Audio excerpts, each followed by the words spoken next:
Hi മക്കളെ, നിങ്ങൾ എല്ലാവരും തന്നെ ഈ പബ്ലിക് എക്സാമിനെ നേരിടാൻ വേണ്ടിയുള്ള ഹെവി ആയിട്ടുള്ള പ്രിപ്പറേഷനിലായിരിക്കും. ഓരോ സബ്ജക്റ്റിലും ഓരോ ചാപ്റ്റേഴ്സിനും ഏതൊക്കെ ഭാഗത്താണ് ചോദ്യങ്ങൾ വരിക, ഏതൊക്കെയാണ് ആ ചോദ്യങ്ങൾ, അതിനുള്ള ആൻസറുകൾ എങ്ങനെയാണ് എഴുതേണ്ടത് എന്നെല്ലാം നിങ്ങൾ കൃത്യമായും വ്യക്തമായും മനസ്സിലാക്കി കഴിഞ്ഞിരിക്കുകയാണ്. ഇനി എക്സാമിനെ സമീപിക്കാൻ പോകുമ്പോൾ ഓരോ എക്സാമിലും നിങ്ങൾ ആ എക്സാം ഹാളിൽ എങ്ങനെ പെർഫോം ചെയ്യുന്നു എന്നതിന്റെ അടിസ്ഥാനത്തിലായിരിക്കും നിങ്ങളുടെ അവസാനത്തെ റിസൾട്ട് എന്ന് പറയുന്നത്.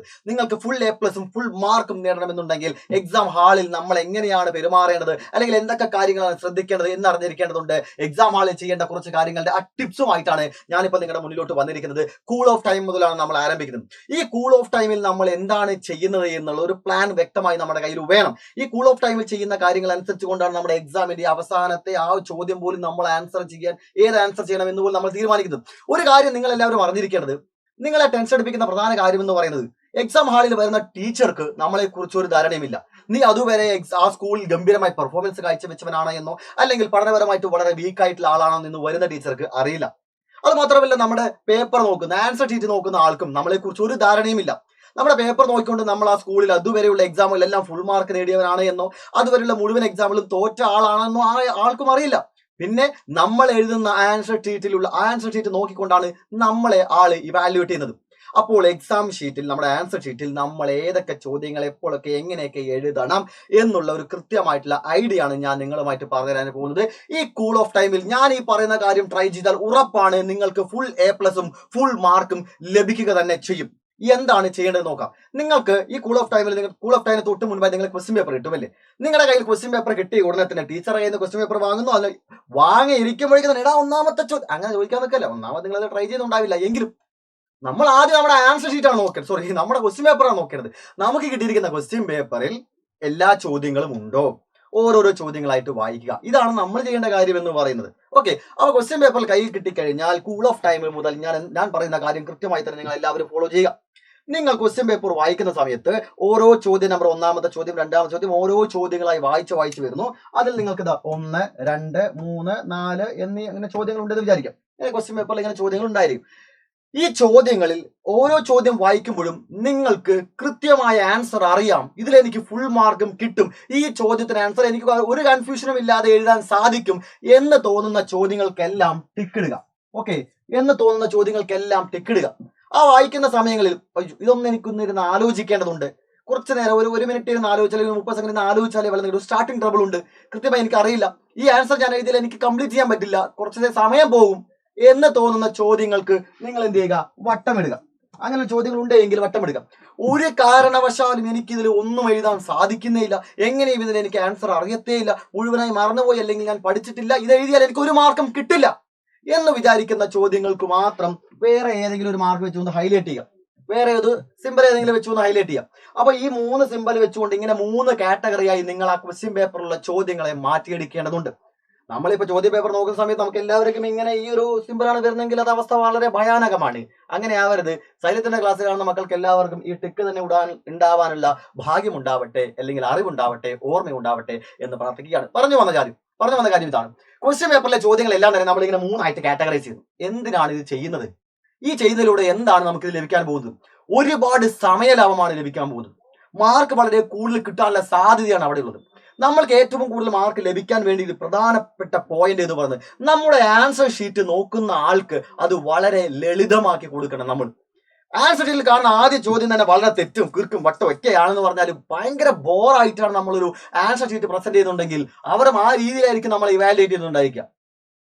ഓക്കെ, അപ്പൊ ആൻസർ ഷീറ്റ് വളരെ ഈസിയായി എഴുതുകയും വേണ്ട ആൻസറുകളെല്ലാം ഹൈലൈറ്റ് ചെയ്യുകയും അതിനോടൊപ്പം തന്നെ ബോക്സ് ഇട്ട് വരയ്ക്കേണ്ടത് ബോക്സ് ഇട്ട് കൊടുക്കേണ്ട, അങ്ങനെ ആവശ്യമുള്ള സാധനങ്ങളെല്ലാം ചെയ്യുന്നതിലൂടെ പേപ്പർ നോക്കുന്ന ആൾക്ക് വളരെ സമാധാനം, വളരെ കൂളായി കൊള്ളാലോ എന്നൊരു തോന്നൽ ഉണ്ടായിക്കഴിഞ്ഞാൽ മക്കളെ നിങ്ങൾക്ക് ഉറപ്പായും A+ഉം ഫുൾ മാർക്കും ലഭിക്കുക തന്നെ ചെയ്യും. അതിലൊരു കൺഫ്യൂഷനും വേണ്ട. അതിന് സഹായിക്കുന്ന ഒരു സാധനമാണ് ഇവിടെ ഞാൻ പറഞ്ഞിരിക്കുന്ന കാര്യം. ഈ കൂൾ ഓഫ് ടൈം കഴിഞ്ഞു. ഇനി നിങ്ങൾ ചെയ്യേണ്ടത്, ആൻസർ ഷീറ്റ് കിട്ടിക്കഴിഞ്ഞാൽ 1, 2, 3, 4, 5, അത് കഴിഞ്ഞാൽ 1 കഴിഞ്ഞാൽ 2, 2 കഴിഞ്ഞാൽ 3, ഇത് മാത്രമേ എഴുതുള്ളൂ. ക്വസ്റ്റ്യൻ നമ്പറിന്റെ ഓർഡറിലെ ആൻസർ എഴുതുള്ളൂ എന്ന വാശി നിങ്ങൾ പിടിക്കരുത്. നിങ്ങൾ ഇവിടെ ടിക്കറ്റ് വെച്ചിരിക്കുന്ന ആൻസറുകൾ മാത്രമാണ് എഴുതേണ്ടത്.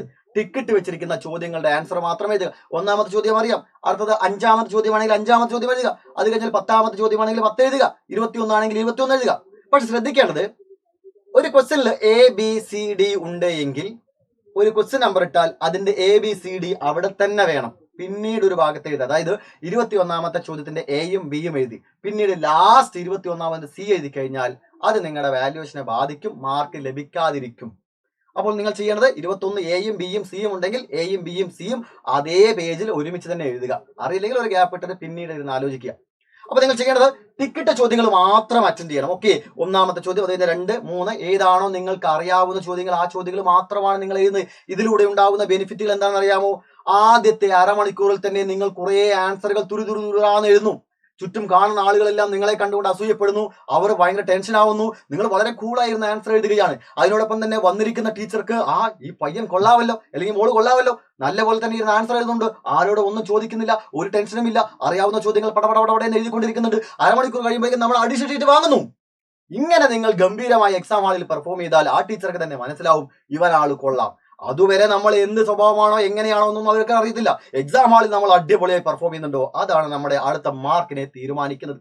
ഇതിലൂടെ മറ്റൊരു പ്രധാനപ്പെട്ട ഒരു കാര്യമുണ്ട്. പേപ്പർ ഇവാലുവേറ്റ് ചെയ്യുന്ന ആളെ നോക്കുന്ന സമയത്ത് 1ാമത്തെ ആൻസർ കൊള്ളാം, 2, 5 കൊള്ളാം, ഓരോന്ന് താഴത്ത് പോകുമ്പോൾ മുഴുവൻ മാർക്കുകളും കിട്ടിക്കൊണ്ടേയിരിക്കുകയാണ്. ടിക്കറ്റ് ടീച്ചർ ഫുൾ മാർക്ക് ഇട്ടുകൊണ്ട് പോയിക്കൊണ്ടിരിക്കുക. അതിനുശേഷം നിങ്ങൾ ഏതെങ്കിലും ചെറിയ തെറ്റ് വരുത്തുകയാണെങ്കിൽ ആ പേപ്പർ നോക്കുന്ന ആൾക്ക് തന്നെ ചെറുതായി തോന്നും, ഇത്രയും ആൻസർ കൃത്യമായി എഴുതിയ ഇവന് അവിടെ എവിടെയെങ്കിലും എക്സാമിന്റെ ടെൻഷൻ കാരണം ചിലപ്പോൾ മറന്നുപോയതായിരിക്കാം, അല്ലെങ്കിൽ തെറ്റിപ്പോയതായിരിക്കാം, ഇവൻ ഇതൊക്കെ അറിയുന്നുണ്ടെങ്കിൽ ഉറപ്പായും അതും അറിയും എന്ന് പറഞ്ഞുകൊണ്ട് അവിടെ ഒരു അരമാർക്ക് ഓരോ ചോദ്യങ്ങളിലും കിട്ടാനും സാധ്യതയുണ്ട്. നേരെ മറിച്ച് നിങ്ങൾ ഒന്നുമേ അറിയാത്ത ചോദ്യങ്ങളൊക്കെ ആൻസർ ചെയ്യാൻ ശ്രമിച്ചാൽ ആദ്യത്തെ ഒരുപാട് സമയം നിങ്ങൾക്ക് നഷ്ടമാണ്, ഒരുപാട് തെറ്റുകൾ വരുത്താനുള്ള സാധ്യതയുണ്ട്. ഫസ്റ്റ് ആൻസർ ഷീറ്റ് നോക്കുമ്പോൾ തന്നെ ഭയങ്കര കൊള്ളായിട്ട് വെട്ടും കിറുക്കൊക്കെ വെച്ചുള്ള പേപ്പറാണ് നോക്കുന്നെങ്കിൽ ഭയങ്കര ബോറായിട്ട് നമ്മൾ ഇവാലുവേറ്റ് ചെയ്യും പേപ്പർ നോക്കുന്ന ആളുകളെല്ലാം തന്നെ. ഓക്കെ, അങ്ങനെ ഉണ്ടാവാതിരിക്കാൻ ആദ്യം നമ്മൾ ടിക്കറ്റ് മാത്രമേ എഴുതുന്നു. അതിനുശേഷമാണ് നമ്മൾ അടുത്തത് വട്ടമിട്ട ആൻസർ എഴുതുക. വട്ടമിട്ടത് എന്തിനാണ്? വട്ടമിട്ടത് നമുക്ക് അല്പം സമയം വേണം, ആലോചിക്കാൻ ഇത്തിരി സമയം വേണം എന്ന് പറയുന്ന ചോദ്യങ്ങളാണ്. അതിന് നമുക്ക് ഒന്നിരുന്ന് ആലോചിക്കാം, അല്ലെങ്കിൽ എക്സാം ഹാളിൽ നിന്ന് എവിടെന്നെങ്കിലൊക്കെ ചിലപ്പോൾ അറിയാതെ കിട്ടും. മനസ്സിലായോ? അങ്ങനെ കിട്ടുന്ന ആൻസറുകളൊക്കെ നമ്മൾ എന്ത് ചെയ്യുന്നു? സെറ്റാക്കി വെക്കുന്നു. ഒന്നുമേ അറിയില്ല എന്ന് ഉറപ്പുള്ള ചോദ്യങ്ങൾ മാത്രമാണ് നമ്മൾ അവസാനത്തേക്ക് മാറ്റിവെക്കുന്നത്. ഈ ഒന്നുമേ അറിയാത്ത ചോദ്യങ്ങളാണ് നിങ്ങൾ ഇടയിൽ എപ്പോഴെങ്കിലും അറ്റൻഡ് ചെയ്യാൻ വേണ്ടി ശ്രമിക്കുന്നത് എങ്കിൽ നിങ്ങൾക്ക് നല്ലപോലെ അറിയാവുന്ന പല ചോദ്യങ്ങളും എഴുതാൻ സമയം കിട്ടാതെ വരും. മനസ്സിലായോ? സർ, ഞാനൊരു 17ാമത്തെ ചോദ്യം ഭയങ്കര കൺഫ്യൂസിംഗ് ആയിരുന്നു, അതിരുന്ന് ആലോചിച്ചിട്ട് എനിക്ക് 21ാമത്തെ 25ാമത്തെ ചോദ്യം ഒന്നും എനിക്ക് എഴുതാൻ പറ്റിയില്ല സാർ, അറിയാവുന്ന ചോദ്യം പോലും എഴുതാൻ സമയം ഉണ്ടായിരുന്നില്ല സാർ എന്ന ടെൻഷൻ നിങ്ങൾ പറയാറില്ലേ? അതിന് കാരണമെല്ലാം ഇതാണ്. കാരണം 1, 2, 3, 4 എന്ന ഓർഡറിലേ ഞാൻ എഴുതൂ എന്ന വാശിയാണ്. അതൊന്നും മാറ്റിവെക്കുക. അറിയാവുന്ന ചോദ്യങ്ങളെല്ലാം എഴുതുക, കുറച്ച് ആലോചിക്കണം എന്ന് പറയുന്ന അടുത്ത സെക്കൻഡ് കാറ്റഗറിയിൽ ഇട്ടേക്കുക.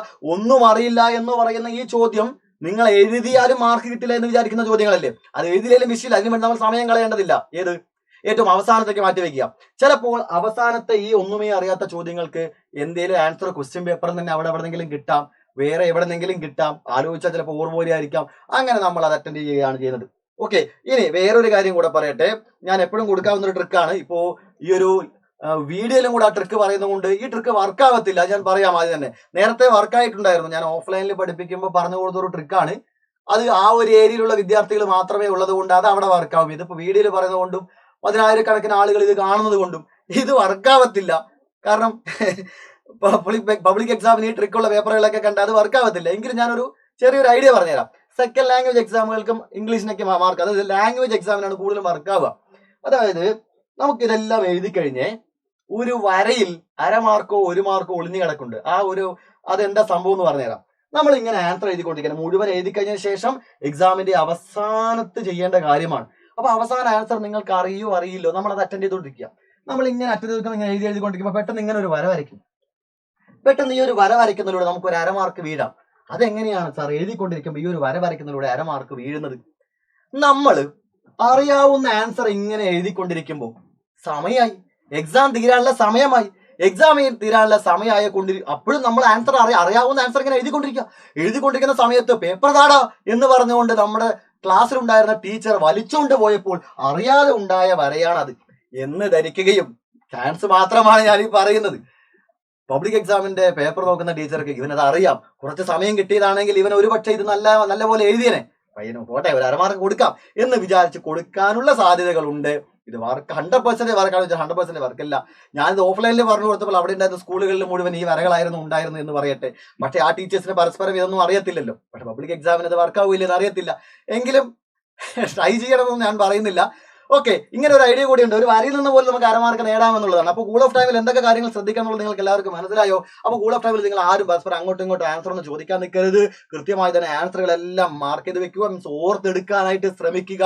ചോദ്യ പേപ്പറിൽ മാർക്കിട്ട് ടിക്കറ്റ് വിടുക, അറിയാവുന്നതെല്ലാം ആദ്യം എഴുതുക. അങ്ങനെയാണ് നിങ്ങൾ ചെയ്യേണ്ടത്. ഈ എക്സാമിൽ എഴുതാൻ പോകുന്ന മുഴുവൻ എക്സാമുകളിലും നിങ്ങൾ വിചാരിക്കുന്നതിനേക്കാൾ കൂടുതൽ മാർക്ക് നിങ്ങൾക്ക് എല്ലാവർക്കും ലഭിക്കട്ടെ എന്ന് ആത്മാർത്ഥമായി പ്രാർത്ഥിക്കുന്നു. All the very best.